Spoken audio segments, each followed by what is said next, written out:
Hi friends, welcome back to my studio. Today I'm going to be doing something a little different. It's more like a project log, not a tutorial or a plan with me. I'm going to be messing around with these things here. I'll get into them in a minute. But I don't expect that unless you have some real specific equipment and whatever that you're going to be able to follow along. If you can and want to, by all means. But this is just kind of fun content, seeing kind of what I come up with and where it goes. So hopefully that interests you. If it doesn't, feel free to hit the subscribe button. Come back for future videos that are a little more follow alongable. Okay, the backstory here is that Erin Condren released this Flora line for 2022. And it's gorgeous, and I've been admiring it ever since. But it didn't work for me in the sense that, like, I don't use their planners. There was nothing that was quite right, although I have since bought some stuff. So I've been admiring it from afar, hadn't bought anything, and then it went on sale. And suddenly all bets were off. So I bought these two, oh shoot, I already forgot what their silly little name for them is. Planny packs are. This is an ultimate Planny pack. This is just a Planny pack. It's just a pouch. And this one is a little bit more of a complicated pouch. But I've taken them apart. So they're not going to be that anymore. I don't need pouches. I don't. Very pro pouch. If you want them, by all means, they're gorgeous. They're really well made. I can tell you that by taking them apart. But my hobby before I got to planning, and in fact, this is a secret, but the reason I got into planning was that I had a faux leather fancy purse business. I'll post a couple pictures here, but pretty intricate, and a lot of faux leather. So this is materials I'm used to working with. I have the equipment to work with it. And what I wanted was this beautiful faux leather. I didn't actually want the pouches. So when they went on sale, I ordered them. They arrived yesterday. I've started taking them apart. I haven't finished yet because I wanted to get a sense of what I was getting myself into, but I wanted to give you some semblance of what they originally look like. So the Ultimate Planny Pack has this zipper that goes around two sides, and there's like pockets on the inside. The regular Planny Pack is just a pouch with the zipper on the one side, and you open and close it like you'd expect. I want to turn this into an A6 planner cover. So this is my A6 daily planner. My A6 is where I just play. There's going to be a video on this. I keep teasing it. I keep not doing it. It's because I keep tweaking it. But that is coming. But this A6 is where I play. I bound it myself. I printed it myself. It's like, the stakes feel really low for me, honestly, on it is part of what it is. And this is where I can get some creative juices flowing and not worry about like messing up my regular planner or a system that works for me. The A6 is just a place for me to experiment and enjoy myself. But it is sad and it is naked. If you follow this channel or me on the Planners Anonymous group, you know that I also have plans to make one using the Planners Anonymous B6 journals. So that's also coming, but my shipment, this one I'm using as my 5-year journal. There's a link to that, which I will post. So I'm waiting for my extras to come in, and global shipping has caused problems for that. So that video is a little on a delay. But these are so gorgeous, and I wanted to have them in my life. There's a part of me that thought about making it into a purse, There's part of me that still kind of wants to. So we'll see. But I think I'm going to make at least one of these into an A6 planner cover. So the format of this is going to be just me hopping on and off as I do different steps, talking about what's going on. As I said, not really a tutorial. So far, all I've done is seam rip so that I could open it up. But you might notice different lighting, different fingernail polish, different clothes, sleeves, that kind of thing as I pop in and out. Maybe some time lapse, but it's kind of hard to work here on camera, so we'll see. But if you think this is interesting, you want to see how it turns out, keep watching. All right, update. I got the pieces totally taken apart. There was like a pocket and then obviously the zippers and the lining, and I took it all apart, and then when I looked through my stash, I have this like rosy waterproof canvas, which is a really good match to the peonies. So the way they were originally sewn was with the seam, here down the middle and the seam, but if I want this to be double-sided, which I think I do, that was going to mean that I would need like 4 layers of faux leather all like lining up right in the middle, and so that wasn't going to make a great traveler's notebook because there was going to be like a lot of bulk right there in the middle. I wanted something with more of a curved spine. So I took that canvas and attached it to the 2 pieces here, and they don't actually even overlap, and that'll give us, I think, kind of a curvier spine, or at least a more room for the different seams to be, so that they're not all in one spot. And mostly it's going to lay open. I mean, my A6 sits open all the time, so that means that like these seams can lay flat. So I'm going to do exactly the same thing with this blue one, and then I need to figure out how to attach them, and I'm thinking I'm going to leave a gap here in the middle so that I can sew around the sides, leave a gap to turn here, and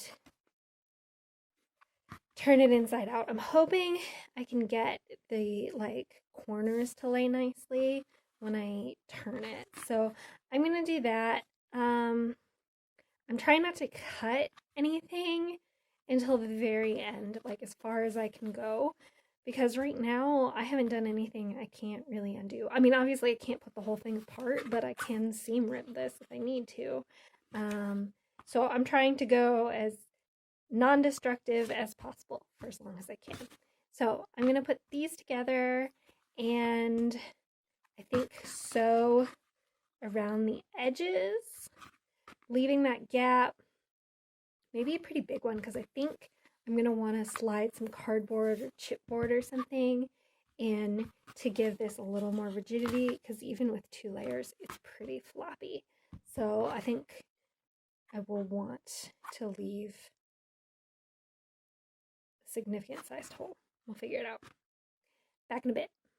All right, I did a rough sew where I put the 2 together, and I didn't get this lined up right, so I want to do something about that. And as I said, this is quite rough. I haven't trimmed anything yet. As I said, I'm trying to wait to cut until the very end. So that's why like the corners are bad.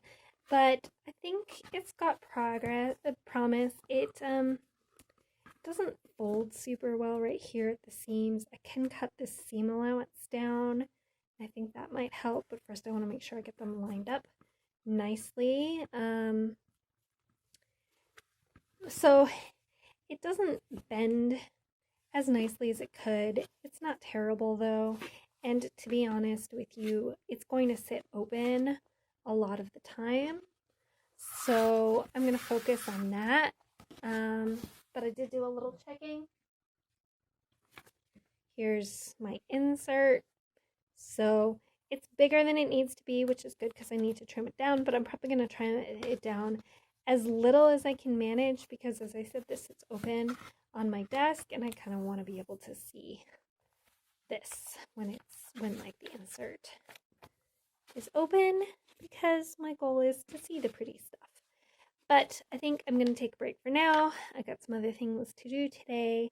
But here we are, day 1. All right, we have made some good progress since I was last here. I took it apart, evened things out a little bit on all sides, squared everything up. I actually did cut a little, but now everything is looking nice and even. This is my interior hole. I will sew that up. So I sewed the 2 panels right sides together, flipped them out, well, clipped the corners so that you can get a nice curve.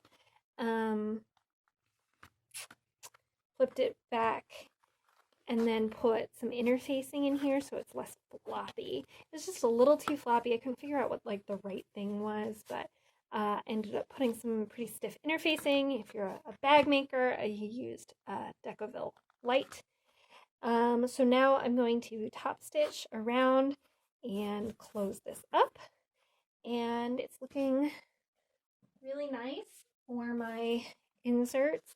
You know, a little, I'm thinking this will be the, I'm trying to make it reversible, which I think I'll do, but I'm thinking this will be the outside, because then, you know, the plain back, and then this will be the inside for where I'm starting, and so, you know, the inserts will go here, and you can still see some of the prettiness. I'm trying to open it up for you here. This is a different insert from earlier. Open it up and still like see some of the flowers around the edges. So I'm gonna go top stitch it, and I will be back. All right, it is top stitched. There were some real thick parts right here and right here, and that means that it kind of folds instead of bends where those seam allowances are, but I'm not gonna let that bother me. I think there'll be a little bit of getting it into shape here, molding it a little. That interfacing needs to kind of know where it's supposed to be, but I think it's turning out so pretty. There was a moment there where I was like, well, I'm gonna end up with something with pretty fabric that's overall pretty ugly, and I think we have avoided that fate. So I've got to decide what I want to do about strings. I've got some thin cording here. I wish I had pink, but I can order some. So I do kind of want this to be reversible. I have a hole making thing, but I do not have something for putting like metal eyelets. I have like one for putting like big inch wide grommets, but that's not what we're looking for here. So let's mark where we want the so I think I'm going to do 2 holes, and I'll have them, this is a quilting ruler, this is my favorite way to measure. So this part here is 1 inch wide, and I think I will put them just outside the 3/8 inch marks, and then 3/8 in. And there are no seams there, which is nice. That over here also. So I'm hoping that that's far enough apart that, you know, the holes won't overlap, you know. So I probably should buy a grommet setter, an eyelet setter. This is too wide. Come on, too thick. This thing can't open wide enough. There we go. All right, and then for this, it's important to have it in, like, not tilt. All right, I didn't do a great job of doing that on the dots.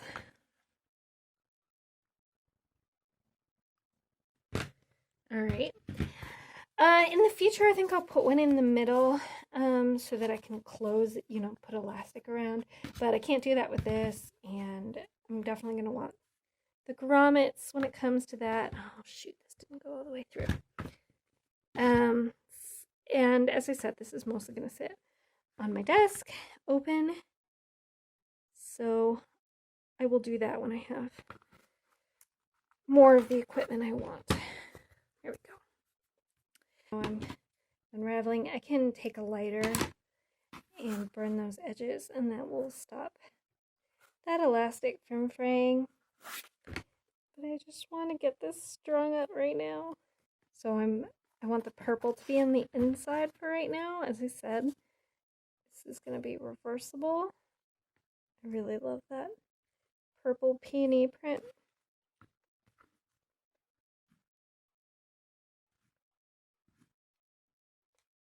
All right, I will trim these ends down and burn them in a moment. I'm just excited. So here's my insert. There's going to be more about this later, but here's the middle of it. Put it on the string. And look what it would look like as a traveling notebook.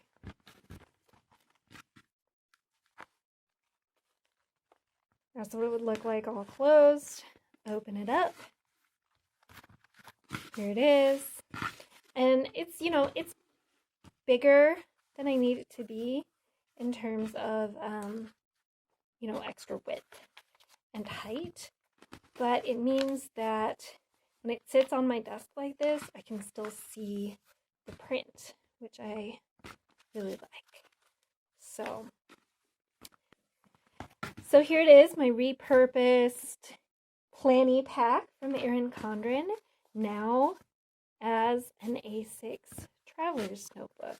So I hope you found this fun to watch. If you did and you'd like to see other kind of project logs that aren't necessarily tutorials, let me know if you'd be interested in seeing other things of what I get up to, because I have a lot of craft experience in a lot of different areas and I like to mix and match them, but sometimes I feel like I don't want to post something that no one can follow along with. So let me know what interests you, and I hope you enjoyed this, and I will talk to you soon. Bye, friends.